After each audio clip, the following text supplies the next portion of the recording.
Guess what, motherfucker? Some of the information you are about to hear, some may find disturbing. I don't know who gave them this or who gave them the clearance. Going down on a guy sticking your finger up his ass. Can we Google that? Yeah, that's what I thought. And then I fucking stumbled down a dark hole, and I love it. Great keg parties. If I'm going to believe anybody's bullshit, I'm going to believe mine.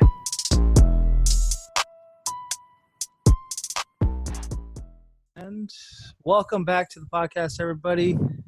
I am Bo. Of course, joined with me is my father, Big Jim. Taco Bob. And we have very special guest speaker back with us yet again, Mr. Teleported from Mr. Planet Izzy Diaz. Planet. All the way from Arizona Planet Avondale. How are you doing, sir? You step your foot over here in Arizona right now. It peaked at 114 today. Yeah, dude, I am not. Stacy left, and I was like, good luck. And then that train derailment over in Tempe. Oh, Did you see saw that? Yeah. It was on TV. Man, big train, big old accident. Anybody die? Bridge. Yeah. I mean, not that that had to do with the actual heat, but all the same. Hey, you don't know. You don't know. Where people that have been doing really stupid things lately, was that something that, to make a point somewhere, somehow, some way? No, you're right. You've been having a big protest. Thank God we haven't had much of that. Although I did see in Oakland that they're still looting in Oakland. They're only to help protest or help the influence what Portland has going on, that no police zone. I got an uncle that lives up there, and he said it's no joke. That shit's weird. At all. What is that? The Chaz or Chop? Chaz. The Chaz. Chaz Bono. Yeah. No. What is it? What? It's called the Chad. Like the Chaz. Like Tom Green from Chaz. Charlie's Angels. All right. Well, like I said, very special guest with us back again today, and he has the Hershey Kiss head right now. How are you doing, sir? I'm very well, thank you. Thank you again for having me on the podcast. When I found out, you invited me to the podcast and the subject to be spoken about, I couldn't be more excited about this controversial conversation. Yeah, dude, it's neat. I love this stuff. It's neat. So before we get started, I have a quick question for you, Mr. Diaz, Mr. Izzy. Do you believe in aliens? So, and not to take the topic in a completely different direction. I know it's going to be a long answer, but so I had the same, because it was one of these things where I had to validate my thoughts on this. Obviously, you guys know I believe in God. I believe in Jesus Christ. I believe in the creation. But at the same token, because he made everything, I think to myself, I was like, we can't be the only species alive in this vast universe, let alone space. Because you gotta, when you think about the numbers involved, dude, I'm gonna go all geeky nerd. Let's do it. But that's what the hat's for. When you think about in our galaxy alone, there's more stars in our galaxy alone than there is in the beach. And you guys just came back from the beach. Right. So you think about, you grab a handful of sand and you think there's more galaxies there's more galaxies in our like our Milky Way or in our area than there is than there is beach grains of sand. And it's like just that number is just unfathomable to think that in each one of those stars, I'm sure there's the planets that are orbiting as a solar system around one of them. Dude, you're talking billions and billions and billions of stars. You can't tell me there's not another solar system out there where there's a spinning Earth around or something equivalent to that's going to have life of somehow. But then on the flip side, I think also, I'm telling you, dude, gotta put this sucker on tight. The other thing is when you think about, so in a long answer, yes, I do believe that there's aliens. I had to validate this because I talked to my pastor. I said, look, man, I'm, and he said, you have a, he goes, it's fair to say that our flesh sits there and thinks about those things, and to have that idea. And I said, there's no way we could be by ourselves on this planet. There's no way. And I'll get into more of it when you get, unless you want to talk about it. But we'll definitely work into it. But go ahead, continue, man. So here's the other thing that I think that there's probably life on planets that we already may have already explored, from a distance. So if you think about deep down, and I'm not sure if it's in the Mariana Trench, they have what they and again, I'm not the expert, but these are some of the things that I have seen and I've studied, or I've watched on YouTube University. And dude, I used to watch those Discovery channels all the time, because since I was a little kid growing up. In search of all those things. So when you think about those volcanoes that are deep down in the ocean, yep, there's volcanoes, and they're constantly spewing rock out of it, and out of that rock there's sulfur, and there's a bunch of other gases that are coming out of there. What you would think, dude, that's molten rock. So there's boiling water right off the bat coming up into the ocean, which means you would think that it's uninhabitable, right?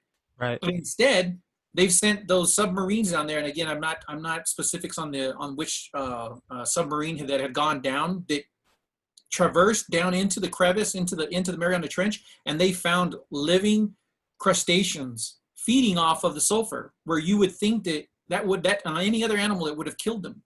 Even the temperatures, they were sitting there and they were feeding off the sulfur and converting that into actual energy. And remind you, they're also in the dark. Right. So it's not something where a lot of our life is predicated on the sun. A lot of it was all of that energy that was of life was being developed from whatever that was spewing out of those volcanoes in boiling temperature water.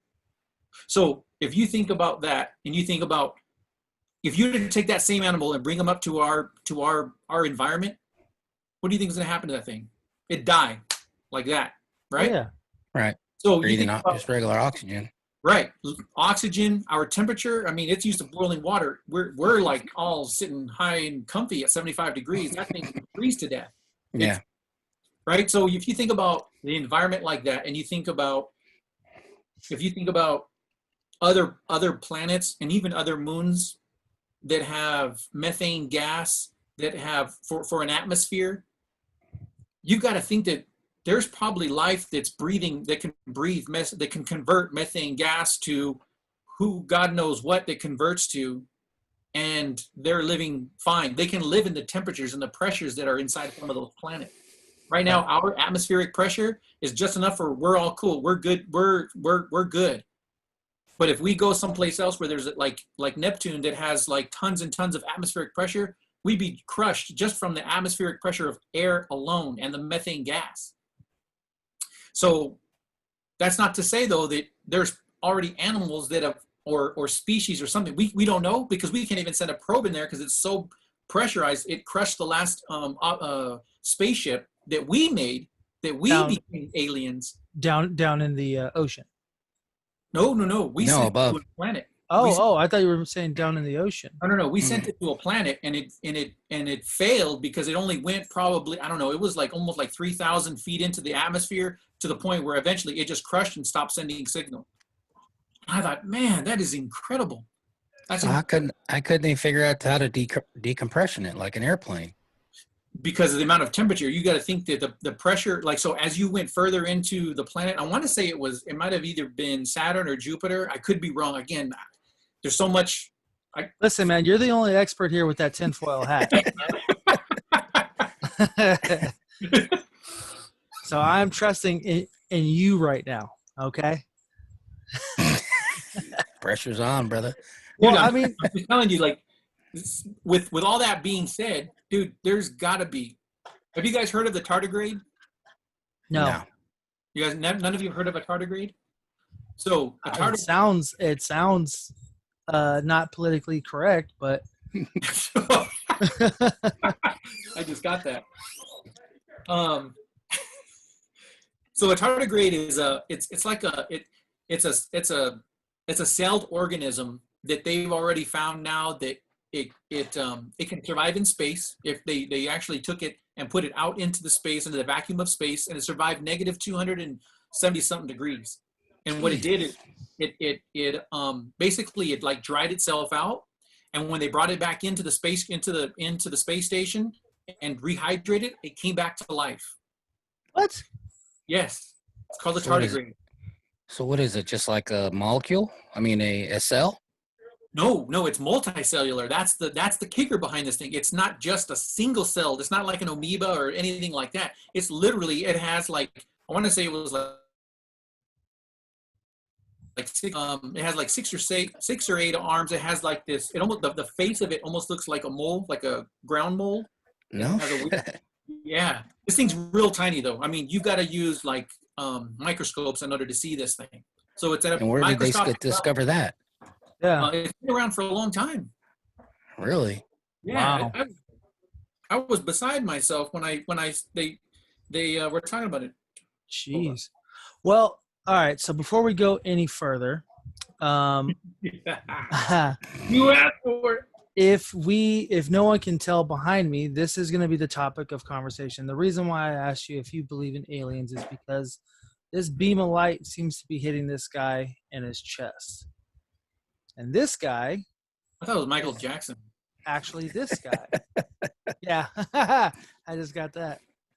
This is Travis Walton. Now, this is, from what most people say, one of the most believable, most famous, well-known alien Documented alien abduction stories that you can possibly come up with, think of, read about, see in a documentary, or have a podcast about.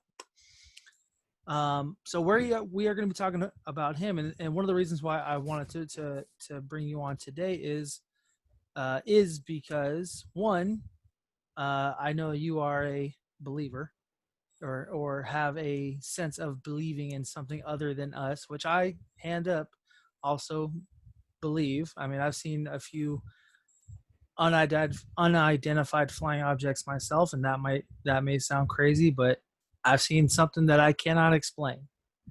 Dad, I'm not sure if you've ever seen anything. Would you like to kind of give a quick little story? I can't say if it was, well, the close, well, I mean, years ago out here in California, there's a town called Galt, Gault, and we're coming back from San Diego, and the only thing that's in this town at the time is a oil derrick. You know what an oil derrick is? The thing that pumps the oil. Mm-hmm. Okay. So we're driving, and this thing followed us. It was basically vertical, 3 lights, and it followed us. We were driving in a semi, and it followed us about a quarter of a mile. And I thought I was just tired from seeing stuff. And then the driver, Donnie, he's like, "Do you see that out the side of your eye?" I'm like, "Yeah, but I didn't want to look." He's like, "No, I could see it too." And then when we both looked at it, it stopped. We were still going, but it looked like it stopped or hovered, and it just shot straight up. Within What? Yeah. I mean, it followed us probably. Dad, you never told me about this.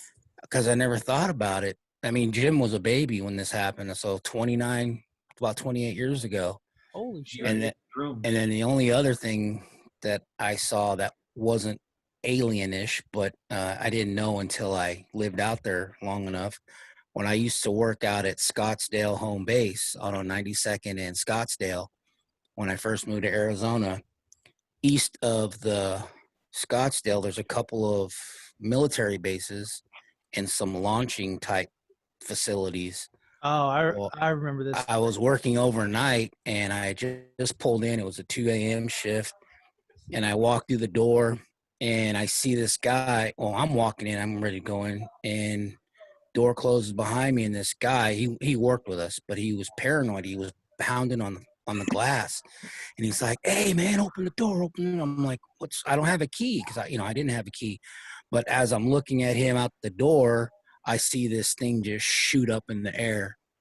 And he's like, "Do you see that shit?" I'm like, "I don't have a key." And I'm stuck. Yeah, literally. It was a thing that just shot up in the air. He's like, "Open the door, man, open the door." I was like, I don't have a fucking key, dude. And Brian Bernosky was a store manager or assistant manager at the time. You remember Brian, right? He was an assistant. Both of you guys. Yeah, Brian, who worked with Yeah, us at VHS. He was the assistant manager at the time. Yeah. Oh man, And that's alien enough. I But anyway, for that cat with his, what kind of review you got from that cat? you know what he said to me? I'll tell you after this story. So he's pounding. He's like, dude, let me in. He's like, I don't have a key, man. He's like, what the fuck? Because he wasn't from Arizona either, so he didn't know what it was. He was like, what is that shit? What? And he used to ride a motorcycle to work. And he's like, what is that shit? I was like, dude, that's a light. That's like a spaceship type shit. So I finally get Brian and this guy Alvino. He was a night shift manager or the freight manager, and he's like, they're laughing at us and like, what's so funny? He's like, they launch missiles out there every now and then, and I'm like, they do? He's like, yeah, you'll see it on the news, but whatever is east of 92nd Street and Scottsdale Road, there's some sort of a military. I know out there it's Indian reservation, but somewhere out in that they launch missiles. And you can see them at night, dude. And it was the scariest shit I've ever seen until they told me that. That's when I was like, oh, man, that's a fucking UFO. And I felt helpless. I felt bad for the kid outside because he's freaked out, pounding on the fucking glass. I'm like, dude, I kind of felt like I was safe because I was inside the building. And he was kind of screwed over. But, yeah. But then, out there in the desert, dude, you always see stuff. Especially out there. Though? Huh? Did you hear anything? No. So I just happened. Whatever that took off, it made no noise. No noise.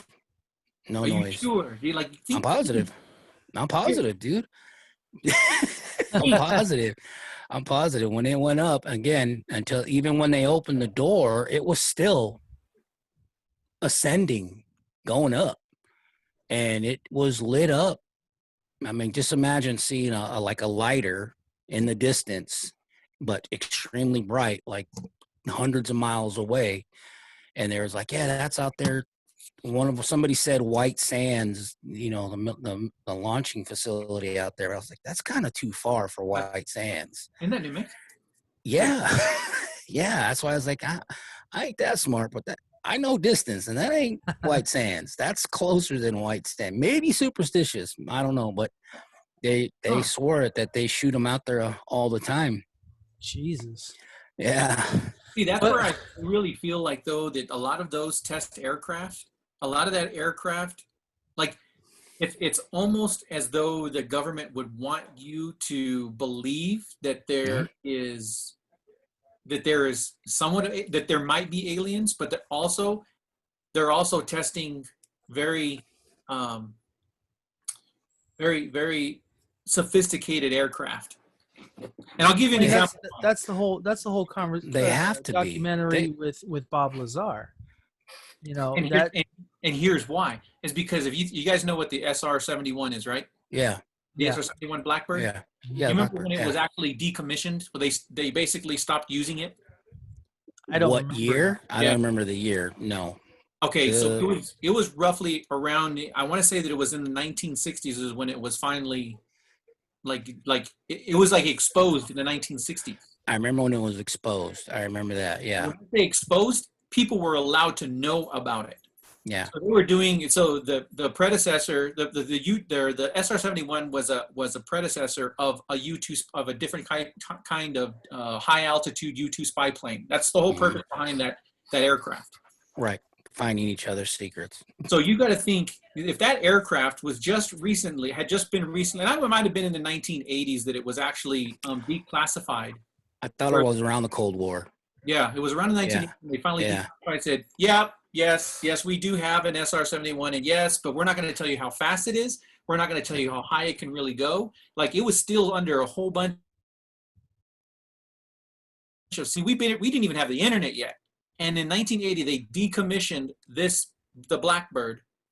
And again, I got the dates wrong. So podcasters that are listening, you guys probably have a better date or know more about this. But I will tell you that the idea that they declassified an aircraft from a long time ago that is considered top-notch technology right now. The fact that it can go high altitude above into the stratosphere and fly at in supersonic speeds. You have to think that there has been already testing on an aircraft before they got to the final product of what they were using then. True. Has been done. There's got to be a lot of that going on, whether it be here in Arizona, in New Mexico, in Nevada. Like, there's I got to wouldn't be surprised if there's anything going on in California. Or even in California, right? Yeah. Right? Yeah. And then on top of that, my other thing is, hold on, let me check this out.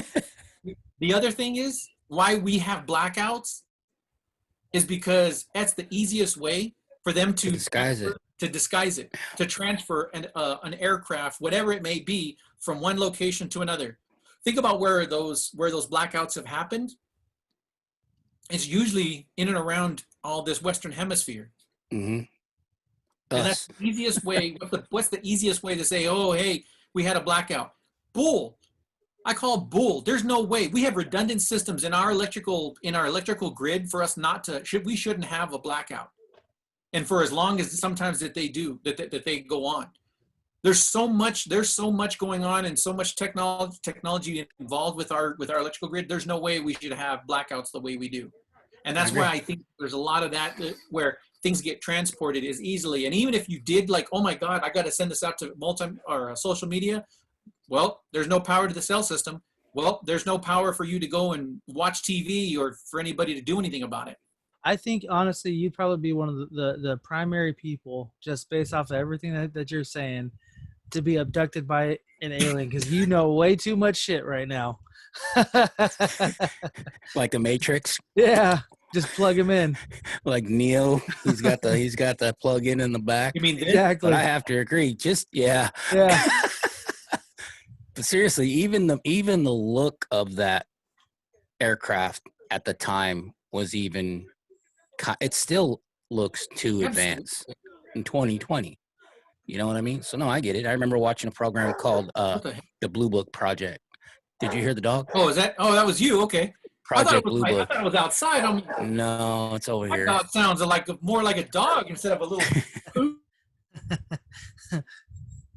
It literally sounded like it was outside, and I'm like, what the hell?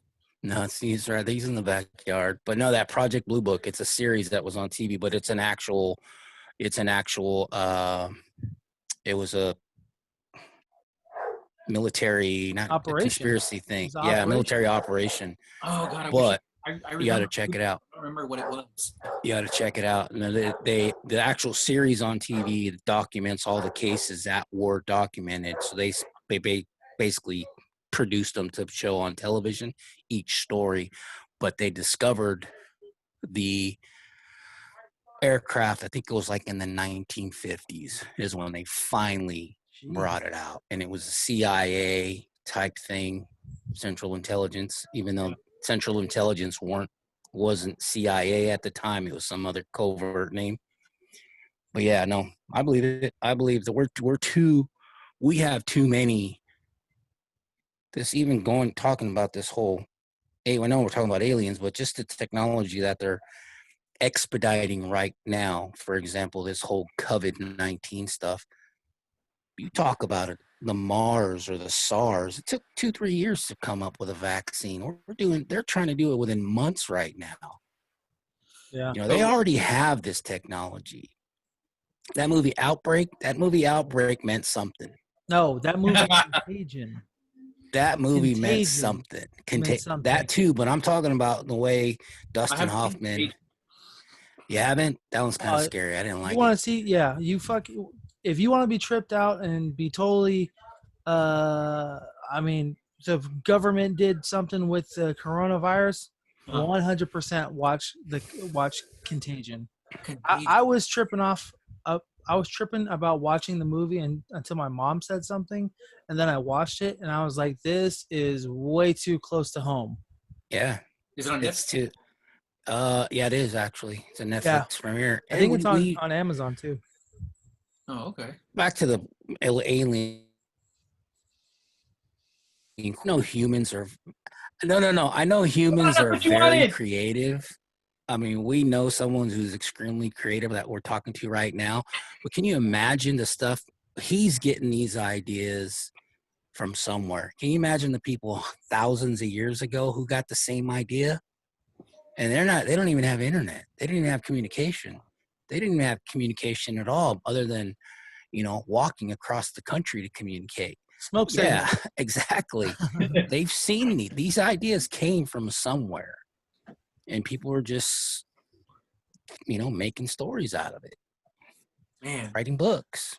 Well, speaking of books and making stories, this is, like I said, one of the most well-known and documented abduction stories ever. Right. And this guy has even made a movie about it. And Izzy, when you called me on my birthday, even you mentioned the movie, which the movie is called Fire in the Sky. And it's, again, one of the most documented stuff that I've seen so far. Now, towards the end of it, I'll leave it to either one of you to speculate whether it's real or whether you may think it's a hoax. I've never seen the movie. Me. you never seen the movie? Never seen the movie. I've never even seen what's the one with the third kind? The fourth Close kind. Encounters of the Third Kind? Never seen that movie. Oh, No! what? Yeah. That's where I graduated from my Close Encounters was the freaking shizzle, dude. When you're little, you only had the alfalfa towel. Now you got the full brim. Yeah, you just had the very My tip mom of used it. to gather all my hair together with shampoo and make one little spike. Yeah. This is I've never seen either one. Never Really? seen either one. No. Have Well, you seen I them? just I've only seen the trailer and the opening 10 minutes. I haven't gone past that. Close Encounters? No, Close Encounters. Yeah, no, I've seen that. I thought you were talking about Fire in the Sky. Oh, yeah, you didn't I've even only- see Fire in the Sky? I haven't seen not the whole thing. Oh man, That was my homework for this research because I heard Rogan talk about it one time, and then it just slipped my mind until today or yesterday. Excuse me. I've seen the fourth kind. The fourth with Mila kind. Jovovich. Yeah. That is a good. I've seen movie. that one. you talking about the Fifth Element? No. No, that one too. But the fourth kind with it happened out in Alaska. But sadly, you know that's a fake story, right? Yeah. Yeah. What? Oh, Yeah. How do you It was know? proven fake. Who says it's fake? Oh, right. Exactly. People. But why? But I mean, watch it. It seems very believable to me. That movie, that seems very believable. It's kind of odd. I'm It not going to did give too much away because I want you to see I it want to see it. and then speak on it for your own. Oh, I Yeah. definitely want to see it. I'm all Yeah. into the freaking aliens, dude. Even Yeah. Body Snatchers. I've seen that one, Invasion of the Body Snatchers. That one I did Sure. see. I see Dude, that one. remember the Thing? You got Oh, dude, yeah, that's The my Thing, favorite. That's Both of classic. them. I like both of them. That's classic. Kurt Russell and the one with Mary Winslet. Did you see how the Thing and Thing 2, how they actually connected to each other? Yeah, with the dog Yeah. and Yeah. and the helicopter. Yeah, I like that. That's what I was kind of hoping they would. Well, I guess there really isn't another part. There shouldn't be another part to it, right? Kurt No. Russell and Childs, they died at the end that we know of. Yeah. I mean, they don't show it. Remember when they blew up the base camp and they're drinking whiskey, the black guy Childs Uh-huh. and Kurt Kurt Russell. Russell. They're His waiting character. on someone to show up, but chances are they're going to freeze to death. Yeah, That's the part where it leaves it open-ended where yeah, because Right. you think about it, Kurt Russell, he managed to survive when they thought that he remember he came back in and he was Yeah. frozen over, and that's Yeah. when he took over the whole base, said, you know what, screw it, guys, I'm in charge now, you Yeah. get over there. And he had the freaking flamethrower, and he's like, yeah. dip your blood into this and let's test who's what or That's whatever. such a badass movie, dude. It is, dude. It was. That Such was. a badass movie. I still watch it. So Sucks that you haven't seen Fire in the Sky, because I would love to sit there and tell you about some of the things, and I don't want to ruin the movie for you because there's Yeah, I gotta well, I watch don't it want to now, ruin the man. movie for you for Fourth Kind. So we got some homework to do. Fourth kind is more psychological. It really gets into subconsciousness and into theories. That's why I liked it.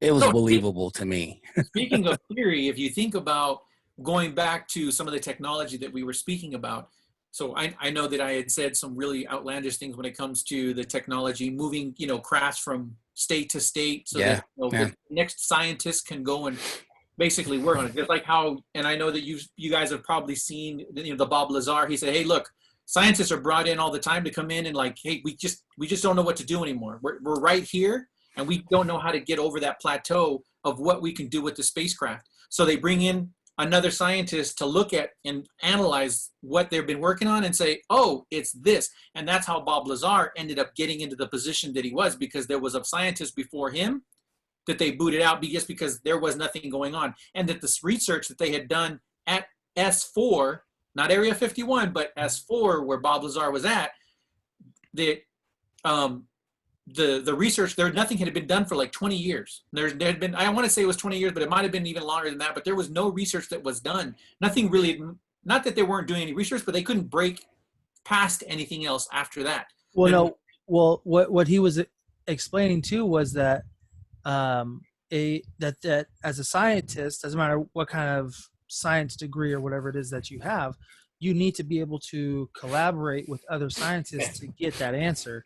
And he said at S4 they weren't doing that. They kept them separated. If you're working on aerodynamics, that's where you're staying at. If you're working on combustion, you're staying in combustion. And they never brought the two together to cross and make something of it. Right. Nothing at all. They compartmentalized a lot of the work and the scientific work that was being done. But here's the thing: when they had, like you said, aerodynamics here and they had jet propulsion here, they never let those two come together. But somebody was bringing that information and converging it. And here's where it gets really crazy.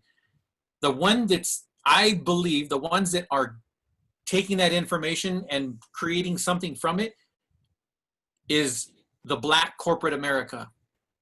The ones absolutely the ones that are going to benefit from this.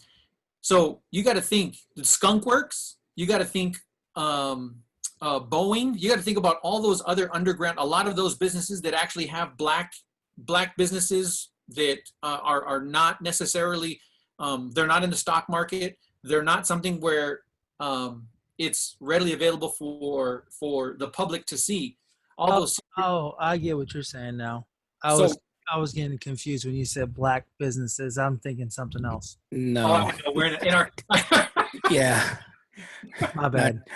Not yeah. Continue. Okay. They're hidden behind the black tarp is what you're saying. Yes, they're hitting like black ops and like. Got it. I wasn't meaning to raise. Sorry, guys. There's no IPO coming out on this. I'm slow. I don't have my tinfoil hat on today. Well, even this old guy got that one, but I agree. Yeah. So where was I going? Black sites. So the black sites. So if you think about those businesses, they're the ones that if we did find aircraft, they're saying, look, you figure out what the propulsion is. We want dibs on how that propulsion system works, and we'll help you keep this under wraps. We'll scrub Facebook and YouTube and all these places so that you can continue that work, and we reap the benefits from that propulsion system. Another one's going to be, hey, look, here's some metals. Hey, DuPont, we're right here. DuPont will sit there and say, hey, look, we want rights on all whatever it is, the materials that this aircraft is made out of. We will help you also. Like, so there's like several key companies that have people that are involved. And that's why a lot of times you hear, and I think that I'm telling you, that's why you always hear like, well, how is it the military can't investigate it? It's because it's beyond the military. You always hear that it's bigger than you and me. It's because money controls the military always. Yeah. And so when you think about DuPont, when you think about the Skunk Works, when you think about all those companies that actually have billions involved, they have subsidiaries of other companies, and some of them, like I said, they're sitting in the dark. They're taking advantage of this technology. They're paying so that they have exclusive rights to that technology. As it is right now, I still even think that freaking time travel has happened already. I'm almost positive it has. That's part of me saying the topics at hand have come from somewhere. Somebody has brought it to light. They're not just something that you think of. You don't think about, an automobile when all you have are horse-drawn buggies. somebody had to give him an idea. Was it the German-made automobile was the first ever design? I don't know. Hitler was into that type of stuff. Hey, all his supernatural believing. Most of the stuff is coming from anyways, is from Nazi Germany. I mean, shit. The satellites that we have in space right now, the head of NASA was a former Nazi. Yeah. Werner von Braun. Von Braun. Wasn't he also with the atom bomb? Or the very first? Yeah, I believe so. Oh, that guy. Yeah. Okay, I know who you're talking about now. Operation Paperclip. But yeah, dude, like, I mean, it's just it's a whole spectrum of. That's why this topic, that just alien abduction or aliens in general, spreads into so many different spider webs. It's in the trillions, I'd have to say. It's in the trillions. So, I mean, I wouldn't. Once you brought that up, Izzy, yeah, 9/11. What's his face? Who? 9/11. Rumsfeld. Was it Rumsfeld? Rumsfeld. Donald Rumsfeld.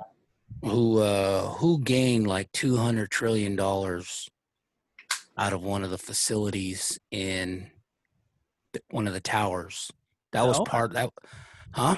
The owner of the towers, he took out an insurance plan 2 days prior to the attack. Yeah, and he made billions of dollars. It was part of a defense program. Wow. That advanced technology. Yeah, that advanced. I thought it was Rumsfeld. You sure it wasn't Rumsfeld? I could be wrong. Rumsfeld was a player in the administration, but yeah, I had no idea about that insurance. Yeah. Or who was George Bush's vice president? Cheney. Yeah, he got a lot of money from that, from 9/11. Well, that's the conspiracy. All the parts that to rebuild came from him. He was a businessman. He got just the like bid. The businessman that we got going on now. Mr. Trump. That's my grandpa. Anyways, before we go Walton. any further, let's talk about Travis Walton. Because we went down a half of a dark rabbit hole right now, and I'm sure it's only about to get darker. It can. So, I've never personally met anybody who has claimed to be abducted by an alien, but I have met people who have seen claims of who have seen a UFO. Again, I myself have seen one. I'll explain it a little bit later. My own wife, actually, your own child and I and my wife all saw the same exact thing coming back from Reno. Reno. Yeah. He mentioned it. So I will get to that. But right now, let's talk about Travis Walton, okay? So in 1975, this guy, he was known as a badass. I mean, look at the stash there. Look at that. He's He's a badass. He was a lumberjack, and all of this took place. His famous abduction story took place in Snowflake, Arizona. I've been to Snowflake. I've been there for a football camp. I've been up there visiting. Dad, I'm sure you may have been up there. Izzy, I'm positive that you have been up there. I've never been there. Snowflake. Furthest I've been was Flagstaff. That's it. That's it, dude. I never even went and saw the Grand Canyon when we lived there. Snowflake is not a big place. Let me tell you, it's not. It's not a big place. But these guys, Travis and 6 others, were contractors. They were lumberjacks, and they all have the same exact story. Excuse me. Over the last 40 some odd years, and not one of their stories has changed. Now, kind of like that old telephone game, I like green apples. If I relate that to you, Dad, it may be something different when it goes over to Izzy. Fuji apples. They all have the same story, and it's been the same one for years, and that's what's made this guy so famous.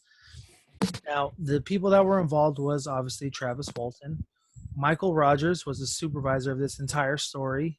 Alan Dallas, George Gouliet, Kenneth Peterson, Steve Pierce, and Dwayne Smith. Again, everyone's story has stayed the exact same. But this is the only guy who ever talks about it, right? This is the only, well, no, a few of them have talked about it before, as far as mentioning it. But Yeah. as far as like going to conventions and talking about it or writing a book or making a movie about it, no, it's just him. Yeah, he's the most recognizable. He's the most recognizable. Now, on this one day in 1975, November 5th, in the, what is that, winter time, fall time, they were chopping down trees and they were getting ready to end work. When they were done, they started leaving, and they were taking this little access road. When they left, they happened to notice, it was about 20 minutes into their drive home, they're all jumped in the same pickup truck to go back to the hotel that they were staying at back in town. They noticed that to the left side of them was a big blue shining light coming from the woods. Now, I'm amazed by it. They stopped. They got out. One got out to take a look at it, and that what they said was that it looked like it was hovering about 100 feet off of the ground and pulsating with blue light. It just kept going like this.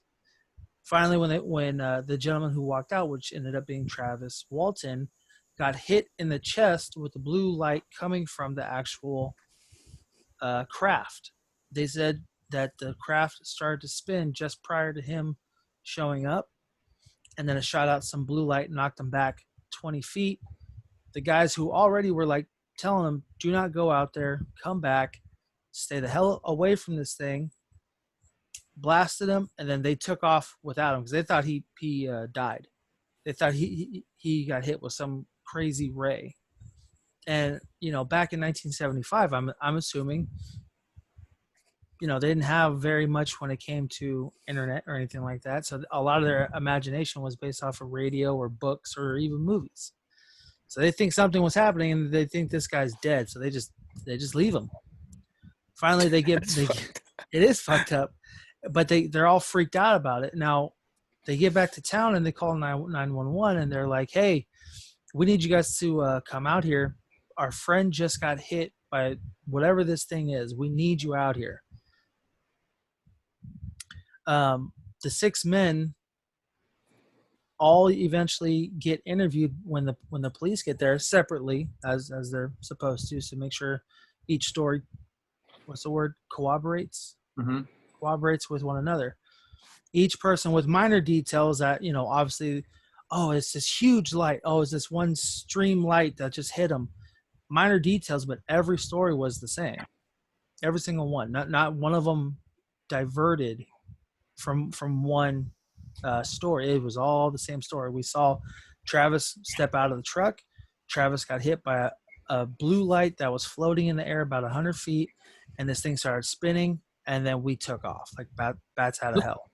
Did they say that they saw that happen? They all saw it happen because Travis was the only one who got out of the car. Travis was on the passenger side of the pickup. It was one of the older not F-150, the F-100. It was the F-100, the bench seat. Mm-hmm. And I think 3 of them were sitting in the front, and the rest were in the truck bed. Travis was sitting passenger. I'm doing it again, like the last one. From Wisconsin. And he walked out, and then he said when he got out too was that he knew something wasn't right, but he was being drawn by this light. And as he got closer, he said, I have to turn back. And then eventually he just, boom, got hit with this blue light, whatever it is. Shortly after all this happened, and the deputy. And so they all passed. Yes. Yeah. So I'm actually about to. No, you're fine. So the sheriff comes after the deputies. Oh, there goes the background. I saw that. The sheriff comes out and he's like, all right, you guys definitely killed this guy for sure. For whatever reason, you guys are blaming it on UFOs though. Because he, in his mind, he's like, there's no way that there's a flying saucer, there's aliens. He's like, you guys definitely murdered this guy.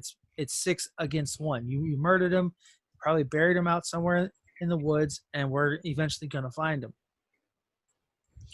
So he decided, you know what, let's book them all. More cops showed up. They took him to the precinct, and again they questioned him separately in separate rooms, and they even got to the point where the sheriff was like, you know what, we need to take a polygraph test for each one of these people.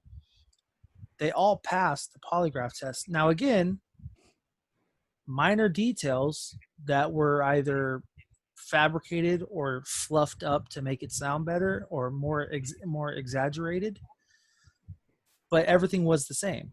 We left work, we're going down this road, blue light hit him in the chest, he flew back 20 feet, and we took off like bats out of hell. Everything is the same, and it's been the same for the last 40 years. So eventually, after getting these test results back, which is now 4 days into it, they have small search parties trying to find this guy, and it's specifically an area where they told the sheriff what happened. The sheriff eventually comes out. The other guys, the six lumberjacks, also join the small search party. And when they go down there, they find these 3 guys in red jackets, and they were like, "Okay, this is just probably some volunteers." But they had this weird machine, almost like a Ghostbuster. No, well, kind of, yeah. But the on the beach, the old fat white guys, they all walk up and down with it. Metal detector. Metal detector? Metal detector, yeah. So it looks like something like that. Yeah, tinfoil hat. You see a little tinfoil hat poking out of the brush there. And they start sweeping, all over this place. And one of the guys ends up being Mr. Alan Dallas, approached the guy, one of the guys in the red jacket, and found out that it wasn't actually a metal detector, it was a radiation detector. Now, again, we're going to go probably down a little bit of a rabbit hole with this one too, but correct me if I'm wrong. They correlate radiation with UFO sightings, yes or no? Yeah. I don't think so. They do. Yeah, they have a large radiation reading on the ground. Really? Very large spike. According to Master Lazar, he said a lot of the propulsion and not necessarily off of radiation. So I don't know. I mean, if there was radiation, it might have been from. I can only assume that it's like from solar, because I don't even know if it would even be that magnetic. Well, because the aircraft, if it's traveling through space, I mean, it's beyond our atmosphere, like literally, like the outside. I mean, our atmosphere extends all the way past the moon. Truly, our atmosphere is all the way out past the moon, but our protection from the solar flares and radiation, everything else, is much smaller within the belt of where the space station orbits around.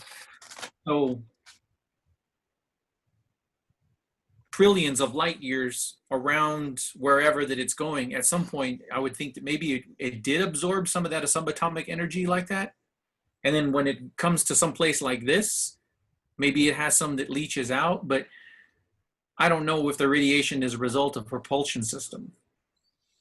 See where I'm getting at? It's like, where would the radiation have the radiation come from? That part I have no idea. I mean, I'm barely finding out most of this stuff right now.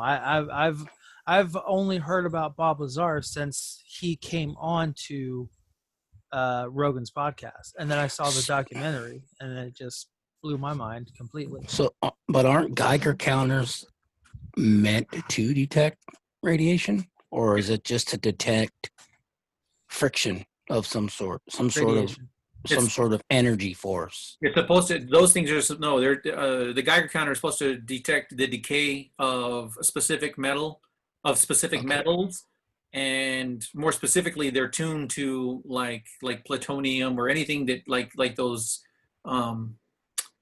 metals that give off their particles, and the Geiger counter picked them up.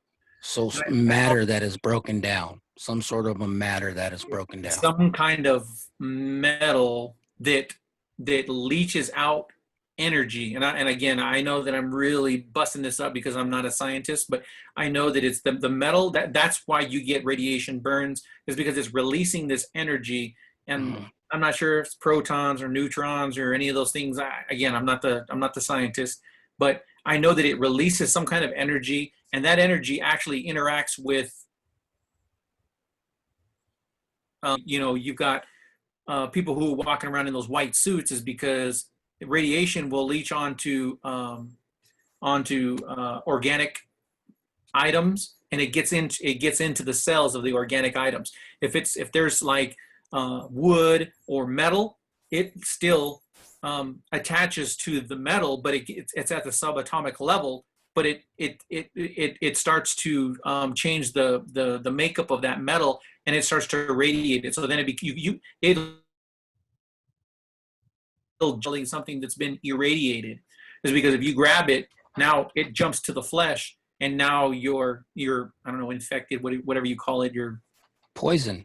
Yeah, it's radiation poisoning. Yeah, poison. So if you put kind of that, again, I know I'm busting this freaking scientific piece up because I know that there's way more. Explaining it that way is making sense to me. If it was technical, I'd be. But right, so that's why I'm just like, if the spacecraft has been coated with radiation, and then it comes and lands here, and it deposits it by collateral, it actually deposits on the Earth. It's leaving. But then a super intelligent being, don't you think that they would know that? Like, hey, this is our mark? Or is that intentional for them to leave radiation to say, hey? Well, I mean, maybe. Yeah, here's our. It's a footprint. Yeah, maybe it is in my opinion, maybe it's intentional, because it's like Rogan just had on George Knapp and the other guy on, the one that did Lazar's documentary. Corbell, thank you. He's like, maybe they're just fucking with us. Maybe because they are so intelligent. Could they have been here before? Possibly. I mean, even when they depict the I'm losing my knowledge here. Oh, so it's more like, I would, in layman's term, well, you're saying that they're messing with us, so they're basically throwing off. It's like giving us a breadcrumb to follow this, try to investigate this.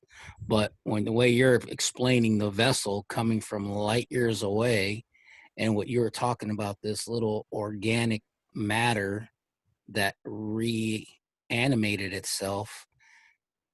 So how didn't the metal just crush and combust or turn into dust? So is the technology that more advanced that they know, but they're giving us these little breadcrumbs to? Well, that's what the speculation is, to speculate something else. Yeah, I honestly wouldn't be surprised. Let me see. Is that what that thing looks like? Hey, I met a girl like that before. Yeah, me too. I don't know if you can see that. I know that my screen is kind of. No, I seen it. So where did they discover that? So the tardigrade, it's been, I guess it's been around for quite some time, and they've done studies on it for quite some time. It's an omnivore. Is it? 0.5 millimeters in length. Tardigrades are, just to give you a quick synopsis, and I'm not to steal away from. No, I'm interested. Go ahead. Yeah. So tardigrades are a microscopic egg-legged animal that have been to outer space and would likely survive the apocalypse. There's around 1,300. What's that?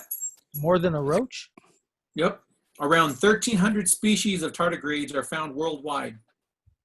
They're considered aquatic because they require a thin layer of water around their bodies to prevent dehydration. They've also been observed in all kinds of environments, from the deep sea to sand dunes. Freshwater mosses and lichens are their preferred habitat, hence their nickname, the moss piglet. Wow. It looks like a piglet. Tardigrades are known for extremophiles, or critters that can survive environments that most others can't. For instance, tardigrades can go up to 30 years without food or water. They can also live at temperatures as cold as absolute 0 or above boiling. So just when you think that you've boiled it and it's okay to drink the water, that microscopic animal is going down your gullet. I'll take it. So why isn't it called a parasite? Because a parasite is a species or an animal or that needs a host in order for its survival. This thing will survive on its own without. Okay. So parasite, yeah, it needs a host. At pressure 6 times of that of ocean's deepest trenches, and in the vacuum of space. That is fucking insane. And it doesn't You can't deform. tell me what other species on this planet do you know that can? That's an alien, dude. That could even be a start of an alien. Sure. That this thing could have possibly came from an asteroid, and it was deposited here several million years ago, and it's just the beginning of another deposit of a species for later on. So the embryo. So that goes. You guys have seen Prometheus, right? Oh yeah. So do you remember how that started? The guy, was a little speckle. All small things start with, or all big things start with a small beginning. Yes. Yep. Michael Fassbender, or in this case, I believe it was David. Oh yes, David. Yeah. Yep. That's a great. Hey, that's a great. Fuck you guys. So yeah, I mean, dude, it's. Jim, you haven't seen Prometheus either? No, dude. Okay, you got homework, I got homework, and you got homework. And then we can come back. Yeah. Holy cow. So going back to the Travis Walton story, going back to crazy shit that has happened to this guy. He's now been missing for 5 days. Okay, they haven't found the guy. They got weird people using, what'd you call it, a Geiger counters. Geiger counter to measure radiation where they Detectors. say he was hit in the chest with a huge stream of light. They all saw a disc-shaped object with light panels at the bottom of it, which, by the way, started to turn counterclockwise. And then the light panels themselves were almost like this color here, this color blue for those who are not seeing it. It's almost like a bright sky blue, almost like a lightsaber. A lightsaber. Look at that. It looks like it, don't it? Yeah. And so after 5 those on the podcast can't see what he was doing. Yeah, I'm holding my fist up like this, and actually it looks He was like literally the fist between his legs holding his crotch. Yeah, Damn, he's a I double should do that. stroker. Oh. Doesn't look, I should do it from that angle and hit that guy in the chest. Anyways, You cut that out. he's been missing for 5 days now, and then all of a sudden, almost like a blink, he boom wakes up. And when he wakes up, all he sees is darkness around him and stars. So he's on Earth. So he's laying in the desert. He's laying somewhere. When he comes Oh, to, he doesn't know it's. he sits up and he's in the middle of the road. And when he sits up, he's a little bit dazed because he doesn't know what's really going on. But he sees stars as he's looking up. And when he starts to come upright, he sees that blue light turning counterclockwise before it takes off into the sky. Now, physically, he's totally weak. He feels ill. He's confused, dehydrated. He doesn't know what's really going on. And again, he's by himself in the dark in Snowflake, which is a very dense, wooded area. Very dense. And it's cold as shit. So off of pure adrenaline, he starts crawling down the road, trying to figure out where he is and just trying to get out of the middle of the road itself. And eventually it went from a crawl to a prone crawl to crawling on his hands and knees to walking to eventually running. And according to what he said in one of his excerpts, he ran approximately 3 miles off of pure adrenaline before seeing before seeing a town light. He gets there and he ends up finding a payphone because those things existed back then. and he ended up calling his brother. His brother happened to live in Phoenix. Now, the distance of the two is about 2.5 hour drive, maybe, give or take. Walking distance, it's a 24-hour walk to walk from Phoenix to Snowflake. Now, his brother, on the other hand, is in complete shock because everyone's thought that he's been dead for 5 days. He's been missing officially for 5 days. And the dude's, his brother just like, how are you calling me right now all of a sudden? So finally, the brother's like, you know what, fuck it. I'm going to come up there. I'm going to come help you. And he drives. Wait. So it was already reported that he was missing. So the media knew what his co-workers were talking about.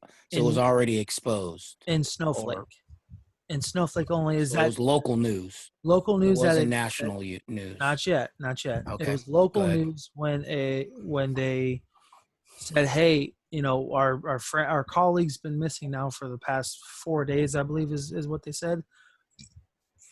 And like these educated lumberjacks. Of course. Yeah. And no, so they're not. And so it eventually spread to most of Arizona that they're trying to find this guy, Travis Walton. Mm-hmm. Word gets to his brother. Obviously, they're trying to, hey, the sheriff, hey, have you had any contact with your brother? Yada, yada, yada. So his brother's now obviously freaked out. He gets to Snowflake, gets Travis, and before he can even say anything to Travis, or before Travis can say anything to his brother just runs up, hugs him, and starts bawling, crying. This is when he found out. This is when Travis found out that he was been missing for 5 days. And when he finds out through his brother, he's like, what are you talking about? I just saw this crazy shit happen to me. It happened probably 2 hours ago. And he was like, no, dude, you've been missing for 5 days. Slowly, things start kind of piecing back together. His brother ends up taking Travis to the hospital. I don't know exactly why, but he took him to the hospital in Phoenix. I think it's more of a domestic, more of a bigger modern hospital. So now this is what Travis said to the doctors, and when more people started finding out about his story, because again, like I said, eventually he went from Snowflake and it trickled down all the way to Phoenix. So they eventually find out, hey, this is Travis Walton. We need to talk to you. And what he said he remembers is this. Now, it's going to be a bit of a lot, but give me some time. If I stutter, I do apologize. It just depends if you can pronounce all the words right. Definitely not going to happen. I can tell you that. I can tell you that. You're honest. Oh, yeah. Now, after being hit with a ball of light, he remembers seeing quote-unquote doctors surrounding him. Now, Izzy, you've seen the movie. I don't know what happens, but I have seen the trailer, and there's a part where it looks like they have like almost paper mache in the trailer over his face. It's kind of going to start tying it into that, and I kind of want you to speak on it in just a second. Now, what he sees is doctors, as he calls them, and it looks like white lab coats, but that's what he can describe. They have white cloth on them. He thought he was in a hospital. He was groggy for a few minutes, and then he's able to pick his head off of the table and notice that on his chest is some kind of box. He doesn't know exactly what it is, but it's just a box-shaped thing on his chest. And by the way, he's completely naked. Nude, Johnson swinging everywhere. Travis's vision starts becoming more and more clear as he's blinking, trying to get his thoughts together. And what he sees are not actual doctors. What he sees in his words, approximate 4 foot tall, gray things with elongated faces and black eyes. Now that's like the traditional alien that people talk about. Yeah. The almond shaped head, the big old eyes, gray faces. And it was just freaking Travis out. And then eventually, after they were done looking at him or examining him, they took the box off his chest and they walked out of the room. Just left him there. Eventually, he was able to slowly get up, walk out of the room himself, and kind of look down the same hallway, but in both directions. and there's no one there. It's as if these people just walked out, turned, and then poof, they were gone. You don't know where they went or what they were doing to him or trying to do to him. However, he starts to investigate, as most people probably would, to see where the hell they're at. And then you end up dead, like in Saw. You start investigating shit, and you end up dead. Travis sees a chair in one of the rooms that, as he's passing, he sees a chair with no one in it. As he enters, he begins investigating the room. He's feeling around, and he notices very flat surfaces everywhere. The floor, the walls, the what would be a countertop was just completely flat. Everything was flat. So if it was at a 90-degree angle, it was flattened all the way around, just smooth. He didn't know what it was, but he felt really weird being in this room. And as he starts to turn around, he sees again what he describes as a man, quote unquote, wearing what looked like an astronaut suit, standing in the doorway. Now, this guy, who he doesn't know who he is, but he's just giving him a 1,000-yard stare. It's just like he's looking through him and looking through everything else, like he doesn't know where he's at. Travis then runs over to the guy and starts asking questions like, "Hey, where are we? Where are we? What are we doing here?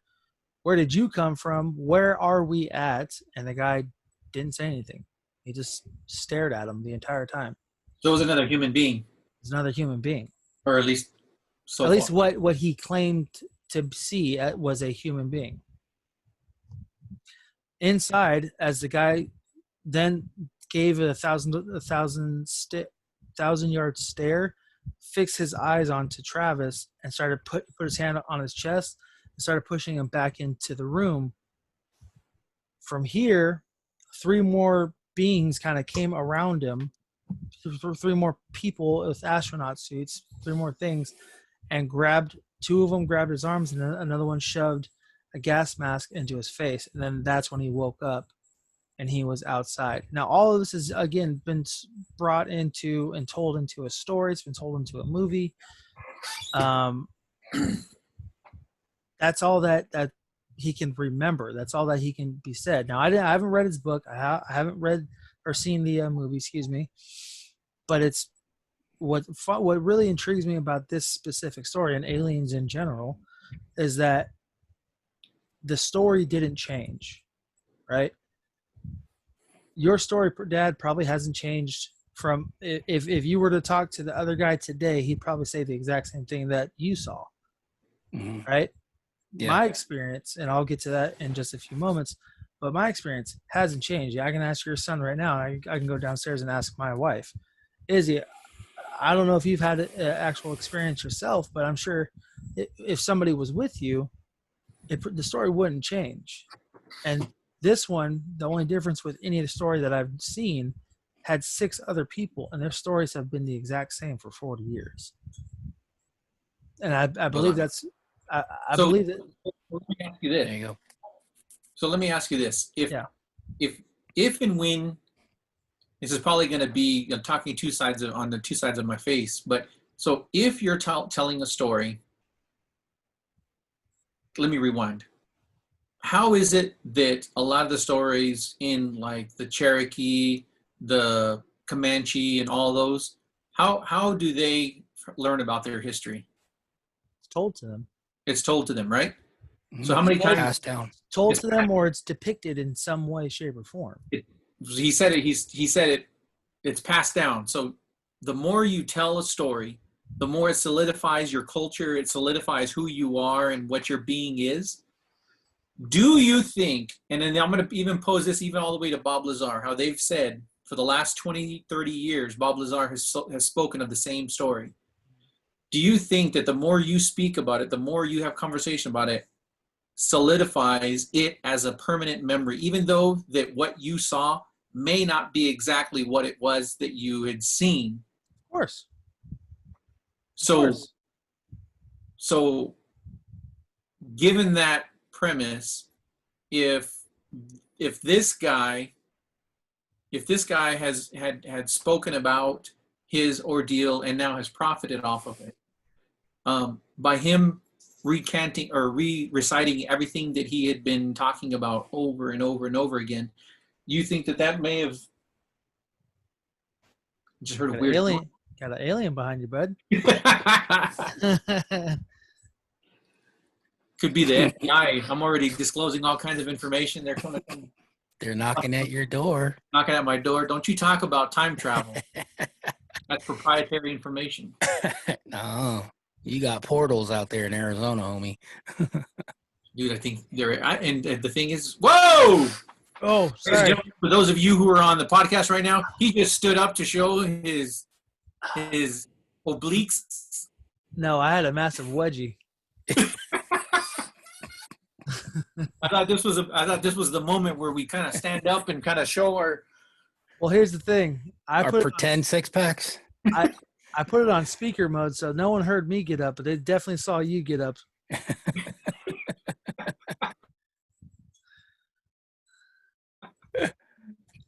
So my thing is someone sits there and talks about it often, it makes it real, even though it could have been a lie. Enough times it's spoken about, a lie can become the truth. Of course. Right? Yeah. What's happening right now. That's why I being your president. It's when you talk about your governor who says that, you know what, there's no riots going on, or your governor in your California state that says that that everything is all well and good, but that there's no homelessness issue. What if I tell you this, right? Is that since then, since 1975, this guy's had 12 different lie detector tests throughout the years, and kind of playing off of what you're saying. Can the lie or can the story become truth in his mind, and to the point where he believes it?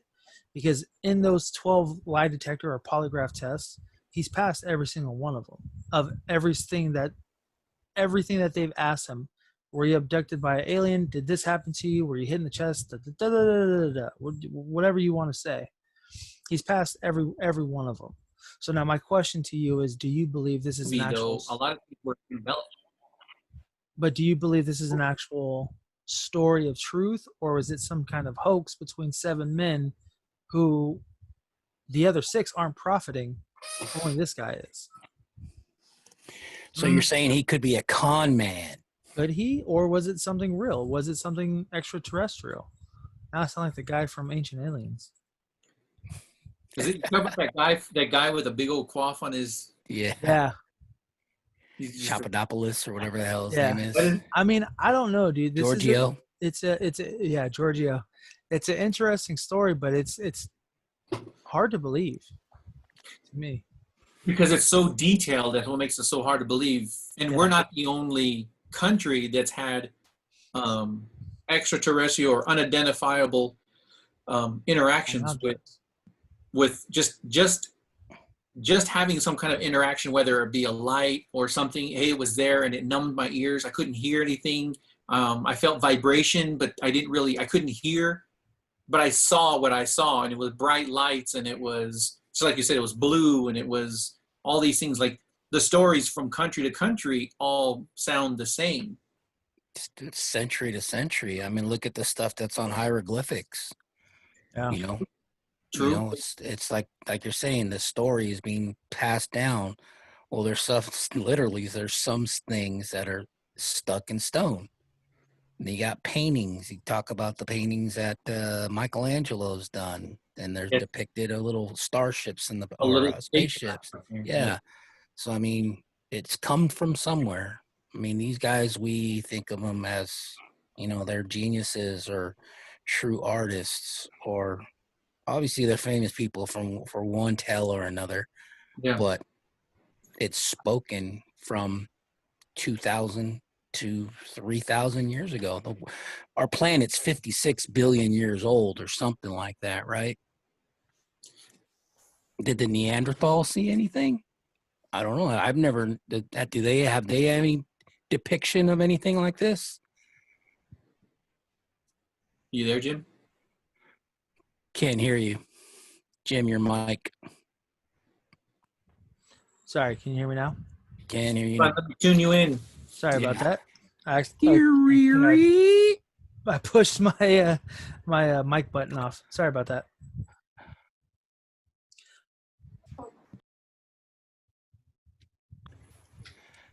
Anyway, yeah, I'm just saying I've never heard of anything other than what would be in my lifetime that's shown on television now.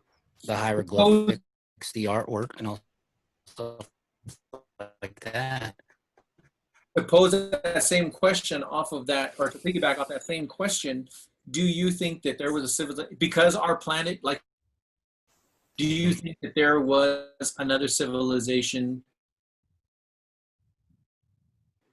like, and started over again, and then now it's our time? Well, many people believe that we live in a parallel universe. I don't think it's ever stopped. Parallel is way different. When you start talking about parallel, that's But I don't think it's ever really stopped. I think we're just probably lagging behind. Maybe they're so far advanced, That's where the time travel's coming from. It's got to be coming from somewhere. These stories are that we're talking about on the 29th of July in 2020. Well, it's not even stories. I mean, tools. What?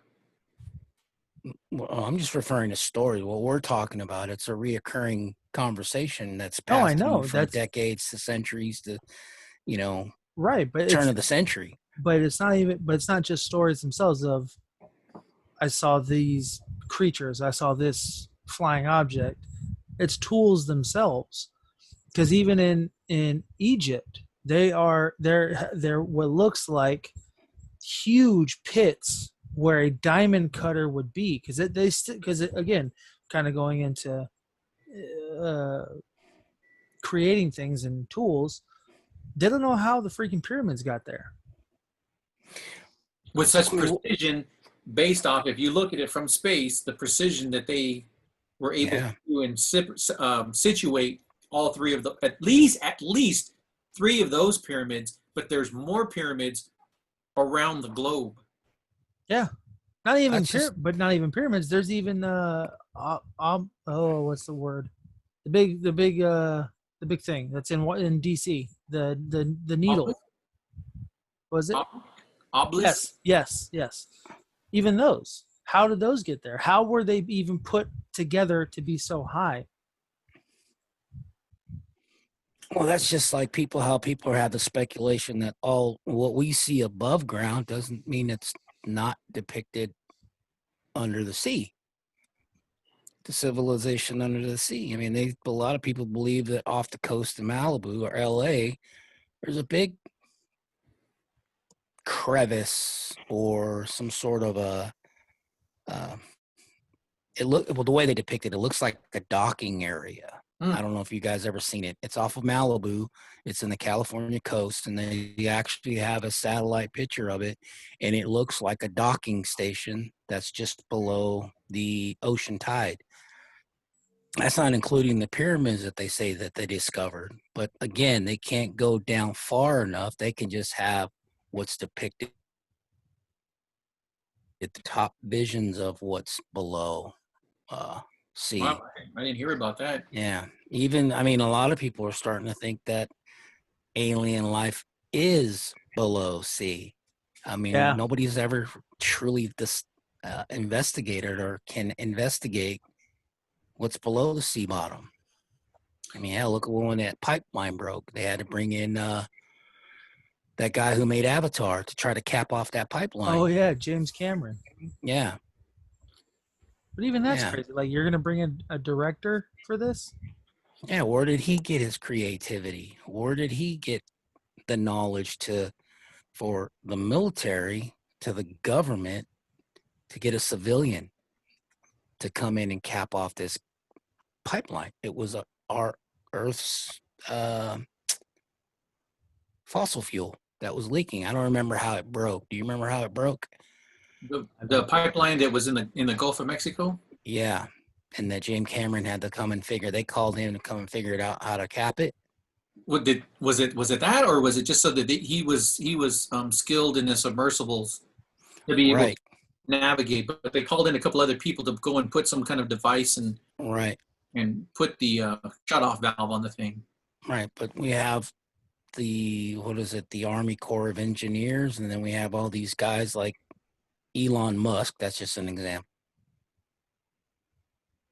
Degrassi, these guys are super brains, and they couldn't figure it out. But then they got this guy with the vision of creating stuff, and he's a civilian.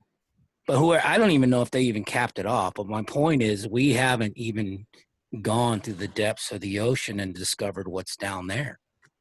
Because we can't. The pressure, there's too much pressure. We've studied the space more than we have of the ocean floor. Yeah. I'm more terrified of the ocean than I am of space. Hell yeah, dude. I don't like. Have you seen those videos of the giant squids that are down there? Have you guys seen the videos of the giant squids? Man, I don't need to. Oh, you haven't seen it? I don't want to. I'll pull it up for you. That's all right. Okay. There's but anyway, back to what you were talking about, Izzy, about Travis Walton. I'm more intrigued about that. No, I really want to watch the movie. Yeah. Oh yeah. So going back real quick, when you saw the movie, how from the story that I just told to the story that was depicted on film, what are the differences? What are some of the differences that you heard, and then ones that you saw? From what you were reading off of and narrating off of, whatever, I don't know if that was an article or if that was a book, but it definitely, there was the visual artistic piece that was able to be conveyed in the movie when it talked about the people in those robes, and then the things that he had spoke about the face. They tried to convey that in the movie as much as possible so that it looked exactly like what you were talking about. That in itself, like that, you said that there was some kind of mucus membranation of what he had over his face, and how they did some experiments on him, what they did in order to kind of subdue him and to immobilize him so that they can, do whatever it is that they did to him. There was some other detailed stuff that they had in there that they added in the movie that you didn't speak about. But again, that was just a synopsis, and I'm sure that there was some of the things that they added into the movie to make it more like, what the, like just tripping out. Oh my God, he doesn't see this.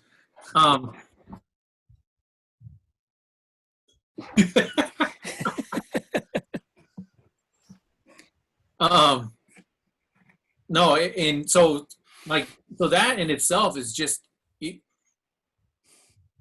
it seemed really close. So when you go see the movie, because you got to see that version, or that you got to read about that, it's definitely gonna be you're gonna be able to follow the timeline. But it also should inspire a lot of questions. If you really think about it as you're watching the movie and you kind of think about the storyline, enjoy the movie the first time, watch it again the second time, and then think about some of the things that you read and that you saw. And I would just come up with some questions. And again, here's this guy here who has a tin hat on that says that I believe in aliens, but to hear that much detail into the alien abduction, where are the other alien abductions elsewhere? In Canada, Mexico, Peru, Brazil, Russia, Europe.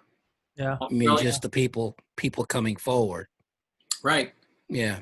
Right. Now, we are in a very different time now where saying and doing things is a lot different than it was even in 1973? 75?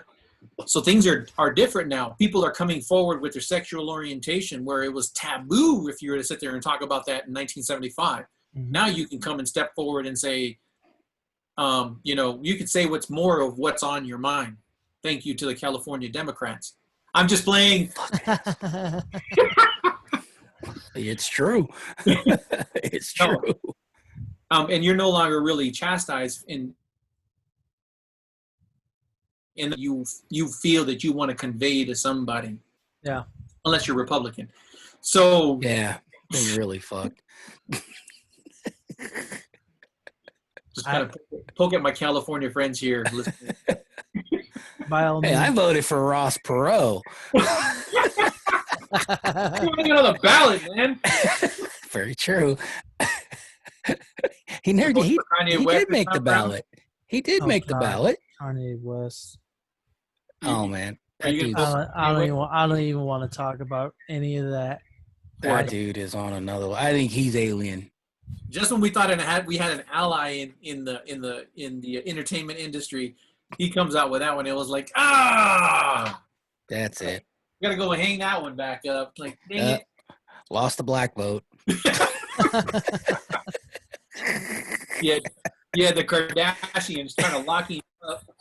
I mean, it's just going back to the story. It's weird. Just UFO stories in general are weird because there's so many. There's hundreds of thousands of UFO stories. I mean, you two have your own Stories or sightings? Sightings and stories. I think there's more sightings and that people aren't talking. I think people are just too afraid, man. Too nervous. Yeah, I mean, what I told you happened 28 years ago, and I never told you until just now. Yeah, and so my story in particular, which again I've looked up into the stars. I think I've seen satellites because they're flying by so damn quick. Definitely seen shooting stars. I've definitely seen helicopters. I've definitely seen airplanes. Well, I saw on my way back from Reno with your son, who can also corroborate this story, this sighting. I cannot tell you what this is. 100%. The best way that I can describe it is I'm driving, my wife is passenger, your son is sitting behind me. Your other son is sitting behind me. My wife says, "Hey, do you guys see that?" And keep in mind, this was only about a month ago. No, probably 2 months ago. No, you're right. About a month ago. Excuse me. So we're coming back, and my wife says, "What's that in the sky?" And as I'm trying to look up, keep in mind, I'm driving, so it's not very responsible for me to go, I don't know. But I'm looking, and for a split second, not even a split second, I'd say 2 seconds, I see 6 balls of light, right? It almost looks like 6 fireballs got shot out of a gun and had tracers. That's what it looked like, right? Yeah. Your son behind me is like, "It's right there. Look how big it is."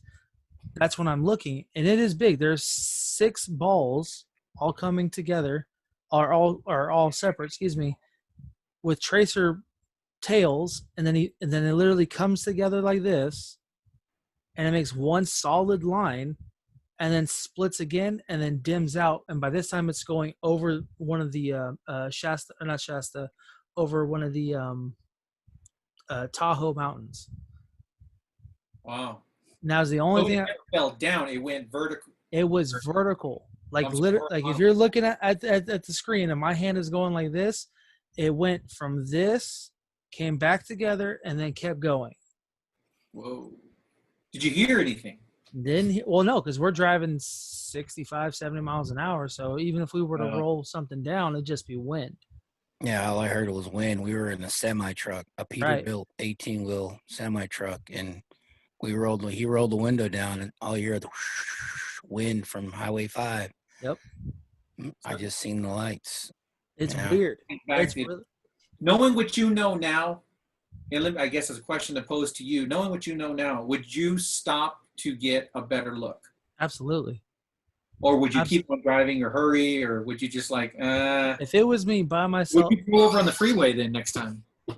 Yeah, we're too curious. I'm I not don't going to know. give us that. We're too ignorant. We're gonna look. Yeah. We're gonna cause an accident. Yeah. Hell yeah, I'm gonna look. Yeah.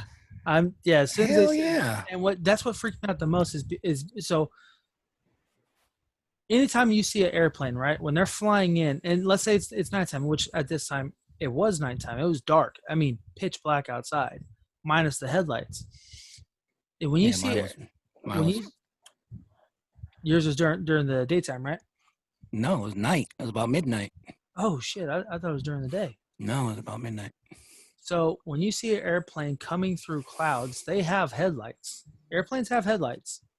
and they light up the entire cloud if they're coming through the cloud. Yeah. Right? You could see something is coming through the cloud. This thing was going through clouds, and there was nothing illuminating the cloud. It was just a ball of light, either in front of the cloud, inside of the cloud, but it didn't go behind it. And if it did, it would have lit up the cloud, but there was nothing. Yeah. And by the way, there's no green and red blinking lights on it like you'd see on a airplane or a helicopter. Yeah, detector lights. Yeah. So that was one of the trippiest things I've ever seen, hands down, in the sky. So part 2 of my question, whether or not you would stop. Let's say you did maybe not cause an accident, or maybe highway patrol saw you guys with your blinking lights because you guys stepped out of the vehicle to like, I've got to take a look at this. You got your camera, your cell phone, whatever, and you're trying to document this. Now you want to, the officer says, you know, is this an emergency? No. Well, you're not supposed to be on here. This is for emergencies only. Mm-hmm. You're not supposed to be stopping, taking pictures. But officer, this is what I saw. At that point, your integrity is on the line. This is what I saw. Or, I mean, and even to take it a step further, you slowed down and you almost kind of did cause an accident, and you go and say, I saw something out in the sky. Your integrity is on the line when it comes to having to explain that to an officer. Are you willing to? So is this the reason why most people don't want to say anything, is because now it's just like, what? Well, yeah, absolutely. Because if you think about it, right? So my question to you is, would you say something to the officer and say, dude, I just saw a flying saucer? Well, it's hard. It's hard to answer. I would say yes. But as a trained officer or a person of law enforcement, there's 2 things that are going to be coming out of their mouths. Are you under the influence? Or or can we take a sobriety test? So, yeah, I mean, he has to follow his script of pulling over a person under the influence, because that's what he's probably going to think in the first place, because that's what I would think. This dude's fucking loco. He's psychotic, or he's under the influence. Yeah. So I would lose all credibility as a person to say, dude, I saw this. Go ahead and test me. Go ahead. Take your blood test right now. Yeah, no, yeah. I would definitely lose. I think I would. Anything. I think I would, just to be like, listen, this is what I saw. Sorry if I broke the law. Sorry if I did it. Like, I'll own up to any shit that I have done. But now when it comes to, like, for instance, if it came to his level of exposure, then I'd be like, oh, this is, I wasn't expecting this. Because then, like you said, it's your integrity. If I wanted to find a job where I could be CEO or something, yeah, and you wouldn't put it on your resume, right? But with this day and age now, you know, shit gets posted everywhere. Whether it's the body cam, they're gonna release that footage of, hey, here's the CEO of fucking Zoom. And he's talking about how he saw a UFO. As simple as a dash cam. Same thing. But now you're all vehicles have dash cams now, so you have that. Even though consider that credibility, but looking, you know, down the road and long form, you have to remember you're the CEO of Zoom. Let's just say you slip up and you say the wrong thing, you know, or you do something wrong. People are going to find that dash cam. They're going to find that look, he's hearing shit now too. FBI knocking on your door, dude? Was that your door or my door? Was it my door? Yeah, someone's knocking at my door. Hang on a second. Seriously, hang on. Yeah, I don't know what. So that's odd for those listening, or excuse me, watching. Big Jim is not here at the moment. He hears mysterious knocking at his door. Do you hear that wrestling sound? It sounds like federal agents. Yeah. Put your hands behind your back, Big Jim. You go by the alias Big Jim? but just continuing from what we were saying, if something were to get out and you're a big CEO or you're a big wig somewhere, Yeah. then it gets to the point of, this guy believes in aliens. We can't trust this guy. He's supposed to know that's why he's in the position that he's in. That's why he's able to make the X amount of dollars that he or she, is making. So given that premise, what if Elon Musk came out and said, dude, I just saw, does he have more credibility because of his status or who? The guy smoked weed with Rogan. I'm surprised he didn't see aliens when he took that hit. EMP? I don't know, but I mean, same thing. That guy's crazy smart. He's on a whole different level himself. He's one of those freaks that no one can. He was zapped by aliens, dude. To give information. Just the brain. Him, Bill Gates, Zuckerberg, technology, all those guys. They've been strategically placed in our timeline. Nikolai Tesla, like all these different people. It's just odd. They've been placed in our timeline specifically to make advancements in the human race and the human species. It's been happening since day one. Jesus Christ was put on our planet. So was, I'm just playing. I shouldn't even said that. No, I think that's a great way. You've got Tesla. You've got Alexander Graham Bell. You've got Benjamin Franklin. You've got Benjamin Button. You got all these individuals that have been part of our history as far as putting in bounds from a technology standpoint, that they've been strategically enhanced so that they can do those things. So it doesn't seem as though that we've been guided by a supernatural outside extraterrestrial force.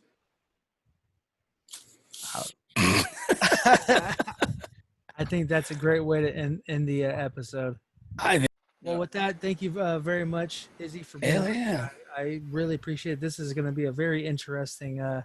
Very long. Everyone to hear, yeah. How long was that? This is almost 2 hours. What? Yeah.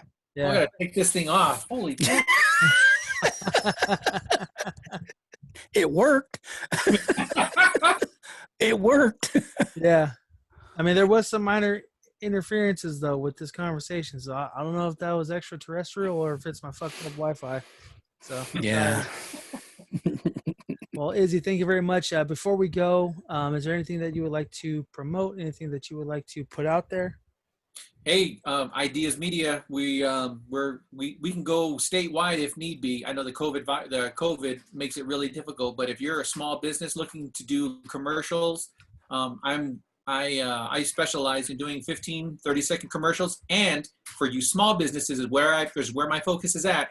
I'd be willing to put those commercials together for you. We can even do it over the internet. We can have specific conversations. You can get a hold of me at 602-525-1327. That's 602-525-1327.